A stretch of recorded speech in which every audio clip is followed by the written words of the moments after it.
सत श्री अकाल सारिਆਂ ਦਾ ਸਵਾਗਤ ਕਰਦੇ ਹਾਂ। ਲਾਹੌਰ ਸੈਂਟਰਲ ਜੇਲ੍ਹ ਦੇ ਵਿੱਚ 23 ਮਾਰਚ 1931 ਦੇ ਦਿਨ ਦੀ ਸ਼ੁਰੂਆਤ ਹਰ ਰੋਜ਼ ਦੀ ਤਰ੍ਹਾਂ ਹੀ ਹੋਈ ਸੀ। ਪਰ ਜੇਲ੍ਹ ਦੇ ਕੈਦੀਆਂ ਨੂੰ ਉਸ ਵੇਲੇ ਬਹੁਤ ਹੈਰਾਨੀ ਹੋਈ ਜਦੋਂ ਸਵੇਰੇ 4 ਵਜੇ ਹੀ ਜੇਲ੍ਹ ਦੇ ਵਾਰਡਨ ਚਰਨ ਸਿੰਘ ਨੇ ਸਾਰੇ ਕੈਦੀਆਂ ਨੂੰ ਆਪਣੀਆਂ ਕੋਠੜੀਆਂ ਦੇ ਵਿੱਚ ਜਾਣ ਲਈ ਕਿਹਾ। ਉਹਨਾਂ ਨੇ ਇਸ ਦਾ ਕੋਈ ਕਾਰਨ ਨਹੀਂ ਦੱਸਿਆ, ਸਿਰਫ ਇੰਨਾ ਕਿਹਾ ਕਿ ਉੱਪਰੋਂ ਆਦੇਸ਼ ਹੈ। अजे कैदी सोच ही रहे सन कि यह सारा माजरा की है, इन्ने विच की हुंदा है कि जेल दा नाई बरकत बुड़ करदा होया हर कमरे दे अगों लंघदा कहंदा है कि अज रात ही भगत सिंह, राजगुरु ते सुखदेव नूं फांसी दित्ती जावेगी। जेल दे कैदियां दे विच एकदम हड़बड़ी मच गई ते सारे ही कैदी बरकत नूं गुजारिश करन लगे कि जदों भगत सिंह हुणां नूं फांसी होवे उस तों बाद भगत सिंह की कोई भी चीज़ लिया के सानू दे देवी ताकि असीं अपनी आने वाले पीढ़ी नूं, अपने पोते पोतियां, दोते दोतियां नूं दस सकीए कि असीं भी भगत सिंह दे नाल कदे जेल विच रहिंदे सी। बरकत ने भगत सिंह की कोठड़ी दे विचों उन्हां दा पेन ते कंघा लिआंदा। सारे कैदी इन्हां चीज़ां ते अपना अधिकार जमाउण लगे। आखिर दे विच इह चीज़ां किस दियां होणगीआं इस दे लई डरा कढिया गया। आखिरकार सारे कैदी सुन हो गए। उन्हां दीयां नज़रां कोठड़ी तो सामने जा रहे एक रस्ते ते गईयां क्योंकि भगत सिंह अते उन्हां दे साथी राजगुरु ते सुखदेव नूं फांसी लगाउण लई उसे रस्ते तो लैके जाना सी। फांसी तो पहलां भी एक बार जदों भगत सिंह नूं उसे रस्ते तो लैके जाया जा रहा सी तां कांग्रेस पंजाब दे नेता भीम सेन सच्चर ने ਉੱਚੀ आवाज़ ਵਿੱਚ ਕਿਹਾ कि तुसीं अते तुहाडे साथियां ने लाहौर कॉन्स्पिरेसी दे बचाव विच अपनी अपील क्यों नहीं पेश की। भगत सिंह ने जवाब दिता कि इनकलाबियां ने मरना ही हुंदा है क्योंकि उन्हां दे मरण दे नाल ही उन्हां दा संघर्ष, उन्हां दी मुहिम मजबूत हुंदी है, अदालत विच अपीलां नाल नहीं। वार्डन चरण सिंह भगत सिंह दा चंगा चाहुंदा सी अते अपने वल्लों जो भी कर पाउंदा ओह करदा सी। उन्हां दी वजह दे नाल ही लाहौर दी द्वारका दास लाइब्रेरी दे विचों जेल विच भगत सिंह वास्ते किताबां आउंदियां सी जो वह पढ़ते सन। भगत सिंह दी डॉक्यूमेंटरी ते काम करन वाले चमन लाल अपनी किताब भगत सिंह डॉक्यूमेंट्स विच लिखदे हन कि भगत सिंह नूं किताबां पढ़न दा इन्ना शौक सी कि एक बार उन्हां ने अपने स्कूल दे साथी जयदेव नूं कुछ किताबां दे नाम लिख के भेजे अते कहा कि इन्हां किताबां नूं कुलबीर दे जरिए मेरे कोल भिजवा देवे। हुण भगत सिंह नूं जेल की कठिन जिंदगी की आदत हो रही सी। उन्हां दी कोठड़ी नंबर 14 का फर्श पक्का नहीं सी, कच्चा सी। उस दे उपर घाह उग रहा सी। कोठड़ी का साइज़ सिर्फ इन्ना ही सी कि भगत सिंह का 5 फुट 10 इंच का शरीर ही उस दे विच फिट आ पाउंदा सी। भगत सिंह नूं फांसी देण तो 2 घंटे पहलां उन्हां दे वकील प्राणनाथ मेहता उन्हां नूं मिलण लई आए। मेहता जी ने बाद विच लिखिया कि भगत सिंह अपनी कोठड़ी दे विच एक शेर दे वांग चक्कर लगा रहे सी जिवें एक शेर पिंजरे दे विच बंद हुंदा है। भगत सिंह ने मुस्कुरा के मेहता का स्वागत किया ते कहा कि तुसीं मेरी किताब लैके आए हो जां फिर नहीं। मेहता ने भगत सिंह नूं किताब दित्ती ते ओह मेहता दे सामने ही किताब पढ़न लगे। मेहता ने कहा कि तुसीं देश नूं कोई संदेश देना चाहुंदे हो। भगत सिंह ने किताब तो मूँह हटाए बगैर ही देश नूं 2 संदेश दिते ते कहा कि सिर्फ 2 संदेश, साम्राज्यवाद मुर्दाबाद अते इनकलाब जिंदाबाद। इस तो बाद भगत सिंह ने मेहता नूं कहा कि वह पंडित नेहरू अते सुभाष बोस नूं मेरा धन्नवाद पहुँचा देण, उन्हां ने मेरे केस दे विच बहुत रुचि लई। भगत सिंह दे साथी रहे शिव वर्मा अपनी किताब रेमिनिसेंसेस ऑफ फैलो रेवोल्यूशनरी विच लिखदे हन, मैं भी उस जेल विच सी जिस विच भगत सिंह बंद सन। शाम नूं साडी जेल नूं खोल दिता गया ते सानूं बाहर निकलण नूं कहा। सरकार चाहुंदी सी कि भगत सिंह दी फांसी तो पहलां सानूं उत्थों हटाया जावे। गेट वल जांदे सानूं साडे जेल दे सुपरिटेंडेंट ने कहा कि की तुसीं अपने कामरेडां नूं मिलना चाहुंदे हो, आओ तुहानूं मिला दिंदे हां। सानूं भगत सिंह दी कोठड़ी दे बाहर लिजाया गया। उन्हां नूं देखदे मेरी अखां दे विच हंझू आ गए ते भगत सिंह ने मैनूं देख के कहा कि यह अखां नम करन दा समा नहीं है, भावुक होण दा समा नहीं है। जल्दी ही मैं सारियां चिंतावां तो मुक्त हो जावांगा। तुसीं वादा करो कि हार नहीं मनोगे। इन्ना कह के उन्होंने जेल दीयां सीखां विचों अपने हत्थ बाहर कढ के मेरे हत्थां नूं फड़ लिया। ਜਿਵੇਂ ਹੀ ਜੇਲ੍ਹ ਦੇ ਸੁਪਰਿੰਟੈਂਡੈਂਟ ਨੇ ਇਹ ਸੀਨ ਦੇਖਿਆ ਤਾਂ ਉਸਨੇ ਚੀਕ ਕੇ ਕਿਹਾ, ਮਾਰਚ। ਇਹ ਮੇਰੀ ਭਗਤ ਸਿੰਘ ਦੇ ਨਾਲ ਆਖਰੀ ਮੁਲਾਕਾਤ ਸੀ। ਫਿਰ ਭਗਤ ਸਿੰਘ ਦੇ ਨਾਲ ਮਿਲਣ ਤੋਂ ਬਾਅਦ ਮਹਿਤਾ ਰਾਜਗੁਰੂ ਦੇ ਨਾਲ ਮਿਲਣ ਲਈ ਉਹਨਾਂ ਦੀ ਕੋਠੜੀ ਗਏ ਤੇ ਫਿਰ ਸੁਖਦੇਵ ਨੂੰ ਵੀ ਮਿਲੇ। ਰਾਜਗੁਰੂ ਦੇ ਆਖਰੀ ਸ਼ਬਦ ਸਨ, ਅਸੀਂ ਜਲਦੀ ਮਿਲਾਂਗੇ।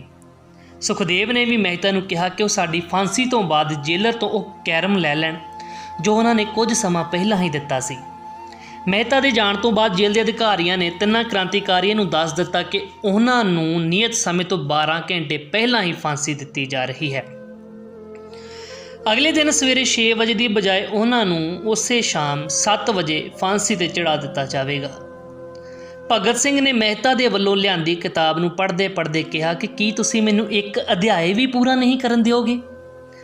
ਭਗਤ ਸਿੰਘ ਨੇ ਜੇਲ੍ਹ ਦੇ ਮੁਸਲਿਮ ਸਫਾਈ ਕਰਮਚਾਰੀ ਨੂੰ ਕਿਹਾ ਕਿ ਉਹ ਫਾਂਸੀ ਤੋਂ ਇੱਕ ਦਿਨ ਪਹਿਲਾਂ ਸ਼ਾਮ ਨੂੰ ਆਪਣੇ ਘਰ ਤੋਂ ਰੋਟੀ ਲਿਆ ਕੇ ਮੈਨੂੰ ਦੇ ਦੇਵੇ, ਪਰ ਉਹ ਕਰਮਚਾਰੀ ਭਗਤ ਸਿੰਘ ਦੀ ਇੱਛਾ ਪੂਰੀ ਨਹੀਂ ਕਰ ਪਾਇਆ ਕਿਉਂਕਿ ਭਗਤ ਸਿੰਘ ਨੂੰ 12 ਘੰਟੇ ਪਹਿਲਾਂ ਹੀ ਫਾਂਸੀ ਦੇਣ ਦਾ ਫੈਸਲਾ ਲਿਆ ਗਿਆ। ਫਿਰ ਥੋੜ੍ਹੀ ਦੇਰ ਬਾਅਦ ਤਿੰਨਾਂ ਕ੍ਰਾਂਤੀਕਾਰੀਆਂ ਨੂੰ ਫਾਂਸੀ ਦੀ ਸਜ਼ਾ ਦੇਣ ਦੀ ਤਿਆਰੀ ਲਈ ਉਹਨਾਂ ਦੀ ਕੋਠੜੀਆਂ ਤੋਂ ਬਾਹਰ ਲਿਆਂਦਾ ਗਿਆ। ਭਗਤ ਸਿੰਘ, ਰਾਜਗੁਰੂ, ਸੁਖਦੇਵ ਤਿੰਨਾਂ ਨੇ ਆਪਣੇ ਹੱਥ ਆਪਸ ਵਿੱਚ ਜੋੜੇ ਤੇ ਆਪਣਾ ਮਨਪਸੰਦ ਆਜ਼ਾਦੀ ਵਾਲਾ ਗੀਤ ਗਾਉਣ ਲੱਗੇ। ਕਹਿੰਦੇ, ਕਦੇ ਉਹ ਦਿਨ ਵੀ ਆਵੇਗਾ ਕਿ ਜਦੋਂ ਆਜ਼ਾਦ ਅਸੀਂ ਹੋਵਾਂਗੇ, ਕਦੇ ਉਹ ਦਿਨ ਵੀ ਆਵੇਗਾ ਕਿ ਜਦੋਂ ਆਜ਼ਾਦ ਅਸੀਂ ਹੋਵਾਂਗੇ, ਆਪਣੀ ਹੀ ਜ਼ਮੀਨ ਹੋਵੇਗੀ, ਆਪਣਾ ਹੀ ਅਸਮਾਨ ਹੋਵੇਗਾ। ਫਿਰ ਇਹਨਾਂ ਤਿੰਨਾਂ ਦਾ ਇੱਕ ਇੱਕ ਕਰਕੇ ਭਾਰ ਤੋਲਿਆ ਗਿਆ। ਇਹਨਾਂ ਦਾ ਭਾਰ ਪਹਿਲਾਂ ਨਾਲੋਂ ਵੱਧ ਚੁੱਕਾ ਸੀ। ਤਿੰਨਾਂ ਨੂੰ ਆਖਰੀ ਇਸ਼ਨਾਨ ਕਰਨ ਤੋਂ ਬਾਅਦ ਕਾਲੇ ਕੱਪੜੇ ਪਵਾ ਦਿੱਤੇ ਗਏ ਤੇ ਚਿਹਰਾ ਖੁੱਲ੍ਹਾ ਰੱਖਿਆ ਗਿਆ। ਜੇਲ੍ਹ ਦੇ ਵਾਰਡਨ ਚਰਨ ਸਿੰਘ ਨੇ ਭਗਤ ਸਿੰਘ ਦੇ ਕੰਨ ਵਿੱਚ ਕਿਹਾ ਕਿ ਵਾਹਿਗੁਰੂ ਨੂੰ ਯਾਦ ਕਰੋ। ਭਗਤ ਸਿੰਘ ਨੇ ਕਿਹਾ ਕਿ ਪੂਰੀ ਜ਼ਿੰਦਗੀ ਮੈਂ ਰੱਬ ਨੂੰ ਯਾਦ ਨਹੀਂ ਕੀਤਾ। ਅਸਲ ਵਿੱਚ ਮੈਂ ਗਰੀਬਾਂ ਦੇ ਹੋਏ ਕਲੇਸ਼ ਕਾਰਨ ਰੱਬ ਨੂੰ ਬੜੀ ਵਾਰ ਕੋਸਿਆ। ਜੇਕਰ ਮੈਂ ਹੁਣ ਉਸ ਤੋਂ ਮਾफ़ੀ ਮੰਗੀ ਤਾਂ ਉਹ ਕਹੇਗਾ ਕਿ ਇਹ ਬਹੁਤ ਡਰਪੋਕ ਹੈ, ਆਪਣਾ ਅੰਤਿਮ ਸਮਾਂ ਨਜ਼ਦੀਕ ਦੇਖ ਕੇ ਡਰ ਗਿਆ ਹੈ। ਇਹ ਗੱਲ ਕਹਿ ਕੇ ਭਗਤ ਸਿੰਘ ਚੁੱਪ ਹੋ ਗਏ। ਜਿਵੇਂ ਹੀ ਜੇਲ੍ਹ ਦੀ ਘੜੀ ਦੇ ਉੱਪਰ 6 ਵਜੇ ਤਾਂ ਜੇਲ੍ਹ ਦੇ ਕੈਦੀਆਂ ਨੇ ਫਰਸ਼ 'ਤੇ ਉਹਨਾਂ ਮੁਲਾਜ਼ਮਾਂ ਦੇ ਬੂਟਾਂ ਦੀ ਜ਼ੋਰਦਾਰ ਆਵਾਜ਼ ਸੁਣੀ ਜੋ ਭਗਤ ਸਿੰਘ ਤੇ ਉਹਨਾਂ ਦੇ ਸਾਥੀਆਂ ਨੂੰ ਫਾਂਸੀ ਵਾਸਤੇ ਲੈ ਕੇ ਜਾ ਰਹੇ ਸਨ। ਬੂਟਾਂ ਦੀ ਆਵਾਜ਼ ਵਿੱਚ ਦਬੀ ਹੋਈ ਆਵਾਜ਼ ਗਾਣੇ ਦੀ ਵੀ ਆ ਰਹੀ ਸੀ, ਸਰਫਰੋਸ਼ੀ ਕੀ ਤਮੰਨਾ ਅਬ ਹਮਾਰੇ ਦਿਲ ਮੇਂ ਹੈ। ਉਦੋਂ ਹੀ ਅਚਾਨਕ ਇਨਕਲਾਬ ਜ਼ਿੰਦਾਬਾਦ ਅਤੇ ਭਾਰਤ ਆਜ਼ਾਦ ਹੋ ਦੇ ਨਾਅਰੇ ਲੱਗਣੇ ਸ਼ੁਰੂ ਹੋ ਗਏ। ਫਾਂਸੀ ਦਾ ਤਖਤਾ ਪੁਰਾਣਾ ਸੀ ਪਰ ਫਾਂਸੀ ਦੇਣ ਵਾਲਾ ਕਾਫੀ ਤੰਦਰੁਸਤ। ਭਗਤ ਸਿੰਘ ਆਪਣੀ ਮਾਂ ਦੇ ਨਾਲ ਕੀਤਾ ਹੋਇਆ ਵਾਅਦਾ ਪੂਰਾ ਕਰਨਾ ਚਾਹੁੰਦੇ ਸੀ ਕਿ ਉਹ ਫਾਂਸੀ ਦੇ ਤਖਤੇ 'ਤੇ ਖੜ੍ਹੇ ਹੋ ਕੇ ਇਨਕਲਾਬ ਜ਼ਿੰਦਾਬਾਦ ਦੇ ਨਾਅਰੇ ਲਗਾਉਣ। ਭਗਤ ਸਿੰਘ ਤੇ ਕਿਤਾਬ ਲਿਖਣ ਵਾਲੇ ਪ੍ਰੋਫੈਸਰ ਮਲਵਿੰਦਰਜੀਤ ਸਿੰਘ ਵੜੈਚ ਲਿਖਦੇ ਨੇ, ਲਾਹੌਰ ਦੇ ਜ਼ਿਲ੍ਹਾ ਕਾਂਗਰਸ ਨੇਤਾ ਸੋਂਧੀ ਦਾ ਘਰ ਬਿਲਕੁਲ ਜੇਲ੍ਹ ਦੇ ਨਾਲ ਸੀ। ਜਦੋਂ ਭਗਤ ਸਿੰਘ ਜ਼ੋਰ ਦੇ ਨਾਲ ਨਾਅਰੇ ਲਗਾ ਰਹੇ ਸੀ ਤਾਂ ਭਗਤ ਸਿੰਘ ਦੀ ਆਵਾਜ਼ ਸੋਂਧੀ ਦੇ ਘਰ ਸਾਫ਼ ਪਹੁੰਚ ਰਹੀ ਸੀ। ਜੇਲ੍ਹ ਦੇ ਬਾਕੀ ਕੈਦੀ ਵੀ ਨਾਅਰੇ ਲਗਾਉਣ ਲੱਗ ਪਏ। ਤਿੰਨਾਂ ਕ੍ਰਾਂਤੀਕਾਰੀਆਂ ਦੇ ਗਲੇ ਦੇ ਵਿੱਚ ਫਾਂਸੀ ਦੀ ਰੱਸੀ ਪਾ ਦਿੱਤੀ ਗਈ, ਹੱਥ ਪੈਰ ਬੰਨ੍ਹ ਦਿੱਤੇ ਗਏ। ਉਦੋਂ ਜੱਲਾਦ ਨੇ ਪੁੱਛਿਆ ਕਿ ਸਭ ਤੋਂ ਪਹਿਲਾਂ ਕੌਣ ਆਵੇਗਾ, ਸਭ ਤੋਂ ਪਹਿਲਾਂ ਫਾਂਸੀ ਲੈ ਕੇ ਮੌਤ ਨੂੰ ਗਲੇ ਕੌਣ ਲਗਾਵੇਗਾ। ਸੁਖਦੇਵ ਨੇ ਸਭ ਤੋਂ ਪਹਿਲਾਂ ਫਾਂਸੀ 'ਤੇ ਚੜ੍ਹਨ ਦੀ ਹਾਮੀ ਭਰੀ। ਜੱਲਾਦ ਨੇ ਇੱਕ ਇੱਕ ਕਰਕੇ ਰੱਸੀ ਖਿੱਚੀ ਤੇ ਉਹਨਾਂ ਨੂੰ ਫਾਂਸੀ 'ਤੇ ਲਟਕਾ ਦਿੱਤਾ। ਕਾਫੀ ਸਮਾਂ ਤਖਤੇ 'ਤੇ ਲਟਕਦੇ ਰਹੇ। ਉਹਨਾਂ ਨੂੰ ਫਿਰ ਹੇਠਾਂ ਉਤਾਰਿਆ ਗਿਆ। ਉੱਥੇ ਮੌਜੂਦ ਡਾਕਟਰ ਅਤੇ ਲੈਫਟੀਨੈਂਟ ਜਨਰਲ ਜੇ ਨੈਲਸਨ ਅਤੇ ਲੈਫਟੀਨੈਂਟ ਜਨਰਲ ਸੋਂਧੀ ਨੇ ਉਹਨਾਂ ਨੂੰ ਮ੍ਰਿਤਕ ਘੋਸ਼ਿਤ ਕਰ ਦਿੱਤਾ। ਕੁਲਦੀਪ ਨਈਅਰ ਆਪਣੀ ਕਿਤਾਬ ਵਿਦਆਊਟ ਫੇਅਰ ਦੇ ਵਿੱਚ ਲਿਖਦੇ ਹਨ ਕਿ ਇੱਕ ਜੇਲ੍ਹ ਅਧਿਕਾਰੀ 'ਤੇ ਫਾਂਸੀ ਦਾ ਇੰਨਾ ਅਸਰ ਹੋਇਆ ਕਿ ਜਦੋਂ ਉਸ ਨੂੰ ਕਿਹਾ ਗਿਆ ਕਿ ਉਹ ਮ੍ਰਿਤਕਾਂ ਦੀ ਪਹਿਚਾਣ ਕਰੇ ਤਾਂ ਉਸਨੇ ਇੱਦਾਂ ਕਰਨ ਤੋਂ ਇਨਕਾਰ ਕਰ ਦਿੱਤਾ। ਉਸ ਨੂੰ ਉਸੇ ਸਮੇਂ ਉਸੇ ਜਗ੍ਹਾ ਸਸਪੈਂਡ ਕਰਕੇ ਬਾਹਰ ਕਰ ਦਿੱਤਾ ਗਿਆ। ਬਾਅਦ ਵਿੱਚ ਇਹ ਕੰਮ ਇੱਕ ਜੂਨੀਅਰ ਆਫੀਸਰ ਨੇ ਕੀਤਾ। ਉਹਨਾਂ ਦੀ ਫਾਂਸੀ ਤੋਂ ਬਾਅਦ ਇਹ ਵਿਚਾਰ ਕੀਤਾ ਗਿਆ ਕਿ ਇਹਨਾਂ ਦਾ ਅੰਤਿਮ ਸੰਸਕਾਰ ਜੇਲ੍ਹ ਦੇ ਅੰਦਰ ਹੀ ਕੀਤਾ ਜਾਵੇ, ਪਰ ਫਿਰ ਇਹ ਵਿਚਾਰ ਨੂੰ ਅਮਲ ਦੇ ਵਿੱਚ ਨਹੀਂ ਲਿਆਂਦਾ ਗਿਆ ਕਿਉਂਕਿ ਜੇਲ੍ਹ ਅਫਸਰਾਂ ਨੂੰ ਡਰ ਸੀ ਕਿ ਜੇਲ੍ਹ ਦੇ ਵਿੱਚੋਂ ਧੂੰਆਂ ਉੱਠਦਾ ਦੇਖ ਜੇਲ੍ਹ ਦੇ ਬਾਹਰ ਖੜੀ ਭੀੜ ਜੇਲ੍ਹ 'ਤੇ ਹਮਲਾ ਕਰ ਦੇਵੇਗੀ। ਫਿਰ ਜੇਲ੍ਹ ਦੀ ਪਿਛਲੀ ਕੰਧ ਤੋੜ ਕੇ ਇੱਕ ਟਰੱਕ ਅੰਦਰ ਲਿਆ ਕੇ ਤਿੰਨਾਂ ਨੌਜਵਾਨ ਕ੍ਰਾਂਤੀਕਾਰੀਆਂ ਦੀ ਲਾਸ਼ਾਂ ਨੂੰ ਟਰੱਕ ਦੇ ਵਿੱਚ ਕਿਸੇ ਸਮਾਨ ਦੇ ਵਾਂਗ ਬੜੀ ਬੇਅਦਬੀ, ਬੜੇ ਹੀ ਨਿਰਾਦਰ ਦੇ ਨਾਲ ਸੁੱਟਿਆ ਗਿਆ। ਸਤਲੁਜ ਦੇ ਕਿਨਾਰੇ ਅੰਤਿਮ ਸੰਸਕਾਰ ਕਰਨ ਦਾ ਫੈਸਲਾ ਕੀਤਾ ਗਿਆ। ਉਹਨਾਂ ਦੇ ਸਰੀਰ ਨੂੰ ਫਿਰੋਜ਼ਪੁਰ ਦੇ ਕੋਲ ਸਤਲੁਜ ਦੇ ਕਿਨਾਰੇ ਤੇ ਲਿਆਂਦਾ ਗਿਆ। ਇੰਨਾ ਕੰਮ ਕਰਦੇ ਕਰਦੇ ਬਹੁਤ ਹਨੇਰਾ ਹੋ ਗਿਆ ਤੇ ਰਾਤ ਦੇ 10 ਵੱਜ ਗਏ। ਆਸ-ਪਾਸ ਦੇ ਲੋਕਾਂ ਨੂੰ ਇਸ ਗੱਲ ਦਾ ਪਤਾ ਲੱਗ ਗਿਆ ਤੇ ਲੋਕ ਸਤਲੁਜ ਦੇ ਕਿਨਾਰੇ ਵੱਲ ਨੂੰ ਭੱਜਣ ਲੱਗੇ। ਬ੍ਰਿਟਿਸ਼ ਆਰਮੀ ਨੇ ਜਦੋਂ ਲੋਕਾਂ ਦੀ ਭੀੜ ਨੂੰ ਆਪਣੇ ਵੱਲ ਆਉਂਦਾ ਦੇਖਿਆ ਤਾਂ ਉਹਨਾਂ ਨੂੰ ਆਪਣੀ ਜਾਨ ਦੇ ਲਾਲੇ ਪੈ ਗਏ। ਉਹ ਆਪਣੀ ਜਾਨ ਨੂੰ ਬਚਾਉਣ ਵਾਸਤੇ ਆਪਣੀ ਗੱਡੀਆਂ ਦੇ ਵੱਲ ਭੱਜਣ ਲੱਗੇ ਤੇ ਉਹਨਾਂ ਤਿੰਨਾਂ ਕ੍ਰਾਂਤੀਕਾਰੀਆਂ ਦੇ ਸਰੀਰਾਂ ਨੂੰ ਅੱਧ ਸੜੀ ਹਾਲਤ ਵਿੱਚ ਹੀ ਛੱਡ ਦਿੱਤਾ। ਫਿਰ ਸਾਰੀ ਰਾਤ ਉੱਥੇ ਪਿੰਡ ਵਾਲਿਆਂ ਨੇ ਨਜ਼ਦੀਕੀ ਲੋਕਾਂ ਨੇ ਅੱਧ ਸੜੀਆਂ ਹੋਈਆਂ ਲਾਸ਼ਾਂ ਦੇ ਇਰਦ ਗਿਰਦ ਬੈਠ ਕੇ ਪਹਿਰਾ ਦਿੱਤਾ। ਸਰਕਾਰ ਨੇ ਫਿਰ ਚਾਲ ਚੱਲੀ ਤੇ ਅਗਲੀ ਸਵੇਰ ਮੈਜਿਸਟ੍ਰੇਟ ਦੇ ਸਾਈਨ ਦੇ ਨਾਲ ਕੁਝ ਪਰਚੇ ਛਪਵਾਏ ਗਏ ਕਿ ਭਗਤ ਸਿੰਘ, ਰਾਜਗੁਰੂ ਸੁਖਦੇਵ ਦਾ ਸਤਲੁਜ ਕਿਨਾਰੇ ਅੰਤਿਮ ਸੰਸਕਾਰ ਕਰ ਦਿੱਤਾ ਗਿਆ। ਲੋਕਾਂ ਨੇ ਇਸ ਦੀ ਕੜੀ ਨਿੰਦਿਆ ਕੀਤੀ। ਉਹਨਾਂ ਨੇ ਕਿਹਾ ਕਿ ਸੰਸਕਾਰ ਕਰਨਾ ਤਾਂ ਦੂਰ, ਸਰੀਰਾਂ ਨੂੰ ਪੂਰਾ ਜਲਾਇਆ ਵੀ ਨਹੀਂ ਗਿਆ, ਬਹੁਤ ਨਿਰਾਦਰ ਕੀਤਾ ਗਿਆ। ਤਿੰਨਾਂ ਕ੍ਰਾਂਤੀਕਾਰੀਆਂ ਦੀ ਸ਼ਾਨ ਦੇ ਵਿੱਚ 3 ਮੀਲ ਲੰਬਾ ਸ਼ੋਕ ਜਲੂਸ ਲਾਹੌਰ ਦੇ ਨੀਲਾ ਗੁੰਬਦ ਤੋਂ ਸ਼ੁਰੂ ਕੀਤਾ ਗਿਆ। ਮਰਦਾਂ ਨੇ ਬਾਹਾਂ 'ਤੇ ਕਾਲੀਆਂ ਪੱਟੀਆਂ ਬੰਨ੍ਹੀਆਂ ਤੇ ਔਰਤਾਂ ਨੇ ਕਾਲੀਆਂ ਸਾੜੀਆਂ ਪਾ ਕੇ ਸਰਕਾਰ ਦਾ ਵਿਰੋਧ ਕੀਤਾ। ਲਗਭਗ ਸਾਰਿਆਂ ਦੇ ਹੱਥਾਂ ਦੇ ਵਿੱਚ ਕਾਲੇ ਝੰਡੇ ਸਨ ਅਤੇ ਸਰਕਾਰ ਦਾ ਵਿਰੋਧ ਹਰ ਇਨਸਾਨ ਕਰ ਰਿਹਾ ਸੀ। ਇਹ ਜਲੂਸ ਚੱਲਦਾ ਚੱਲਦਾ ਅਨਾਰਕਲੀ ਬਾਜ਼ਾਰ ਦੇ ਵਿੱਚ ਪਹੁੰਚ ਕੇ ਰੁਕ ਗਿਆ। ਉੱਥੇ ਪਹੁੰਚ ਕੇ ਘੋਸ਼ਣਾ ਕੀਤੀ ਗਈ ਕਿ ਭਗਤ ਸਿੰਘ ਦਾ ਪਰਿਵਾਰ ਤਿੰਨਾਂ ਸ਼ਹੀਦਾਂ ਦੇ ਸਰੀਰਾਂ ਨੂੰ ਲੈ ਕੇ ਇੱਥੇ ਪਹੁੰਚ ਗਿਆ ਹੈ। ਤਾਬੂਤ ਦੇ ਵਿੱਚ ਤਿੰਨਾਂ ਕ੍ਰਾਂਤੀਕਾਰੀਆਂ ਦੇ ਸਰੀਰ ਸਨ। ਲੋਕ ਇਹ ਸਭ ਕੁਝ ਵੇਖ ਕੇ ਭਾਵੁਕ ਹੋ ਗਏ ਤੇ ਸਾਰਿਆਂ ਦੀਆਂ ਅੱਖਾਂ ਦੇ ਵਿੱਚ ਹੰਝੂ ਆ ਗਏ।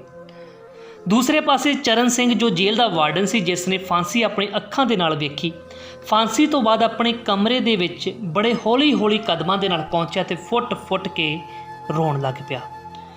ਉਸਨੇ ਕਿਹਾ ਕਿ ਮੈਂ ਅੱਜ ਤੱਕ ਬਹੁਤ ਫਾਂਸੀਆਂ ਦੇਖੀਆਂ, ਪਰ ਕਿਸੇ ਨੂੰ ਅੱਜ ਤੱਕ ਫਾਂਸੀ ਨੂੰ ਇੰਨਾ ਹੱਸ ਕੇ ਗਲੇ ਲਗਾਉਂਦੇ ਮੈਂ ਨਹੀਂ ਦੇਖਿਆ।